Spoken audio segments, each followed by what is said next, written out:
नमस्कार मित्रों, महाकवि कालिदास द्वारा जो कहानी अपनी नाटिका अभिज्ञान शाकुंतलम में वर्णित की गई है वो महाभारत में वर्णित कहानी से कुछ भिन्न है। कालिदास द्वारा कुछ वृतांत कथा में जोड़कर उसे रोमांचक तथा रोचक बनाया गया है। तो आइए कहानी शुरू करते हैं। राजा दुष्यंत का कण्वाश्रम में आने से लेकर उनका शाकुंतला से गंधर्व विवाह तक की कथा महाभारत से मिलती जुलती है।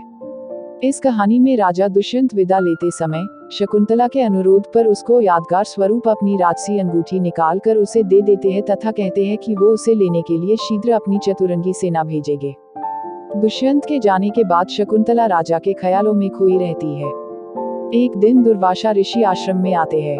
अपने ख्यालों में खोई शकुंतला द्वारा दुर्वासा ऋषि का उपयुक्त सम्मान नहीं करती।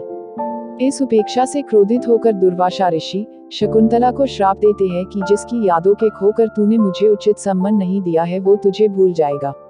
इस श्राप से सब आश्रम वासी सहम जाते हैं और दुर्वासा ऋषि से क्षमा मांगते हैं और शकुंतला अपनी गलती मान क्षमा याचना करती है। दुर्वासा कहते हैं कि ऋषि का श्राप तो वापस नहीं लिया जा सकता पर उसका असर या सीमा कम की जा सकती है।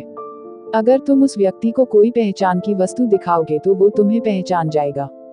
अपने पुत्र उसका हक दिलाने के लिए शकुंतला अपने पुत्र और कुछ आश्रम वासियों के साथ कुलपति कव का आशीर्वाद लेकर अपने पति राजा दुष्यंत से मिलने के लिए आश्रम से प्रस्थान करती है।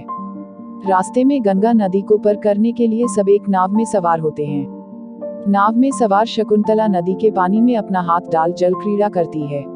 दुर्भाग्यवश उस दौरान उसकी उंगली से राजा की दी हुई अंगूठी निकलकर पानी में गिर जाती है। राजा दुष्यंत की राजधानी पहुंचकर शकुंतला अपने पुत्र के साथ राजा के महल में उनसे मिलने जाती है और उनसे कहती है कि हे राजन, आपने मेरे साथ गंधर्व विवाह किया है और मेरे साथ ये बालक आपका पुत्र है और आपके दिए हुए वचन के अनुसार आप इसे अपनी शरण में ले लीजिए और इसे अपने राज्य का युवराज घोषित कीजिए। दुर्वासा ऋषि के श्राप के कारण राजा दुष्यंत को कुछ भी याद नहीं रहता और वे शकुंतला को अपने विवाह की कोई निशानी दिखाने को कहते हैं। शकुंतला जब अपना हाथ उठाकर दिखाती है तो उसमें राजा की दी हुई अंगूठी नहीं होती। इससे शकुंतला को सबके सामने अत्यधिक शर्मिंदा होना पड़ता है और वो राज्यसभा को छोड़कर अपने पुत्र के साथ वापस कण्वाश्रम आ जाती है। महाकवि कालिदास की रचना के अनुसार गंगा नदी में एक बड़ी मछली पकड़ने के बाद जब एक मछुआरा उसे काट रहा था तो उसके पेट में उसे सोने की अंगूठी मिलती है। अपने साथियों से पूछने पर उसे पता लगा कि वो अंगूठी तो राजा की है। इस बात का पता वहां मौजूद राजा के सिपाहियों को लगता तो वो उसे पकड़कर राजा दुष्यंत के पास ले जाते हैं। राजा जब उस अंगूठी को देखते हैं तो उसे सब याद आ जाता है और वो मछुआरे को बहुत सा इनाम देकर विदा करते हैं। अपनी याददाश्त वापस आने पर राजा को बहुत गिलानी होती है और वो अपने सेना के साथ शकुंतला की खोज में निकल पड़ता है।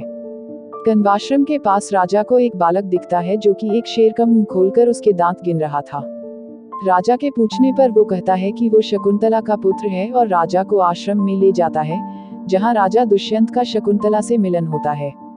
राजा दुष्यंत अपनी पत्नी शकुंतला और पुत्र को लेकर वापस अपनी राजधानी आ जाते हैं और अपने पुत्र को युवराज घोषित करते हैं। दुष्यंत शकुंतला के इस पुत्र को भरत के नाम से जाना गया।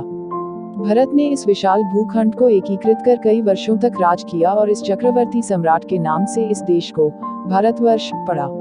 आशा करता हूँ दोस्तों यह कहानी आपको पसंद आई होगी। अगर हाँ तो वीडियो को लाइक और चैनल को सब्सक्राइब जरूर करें।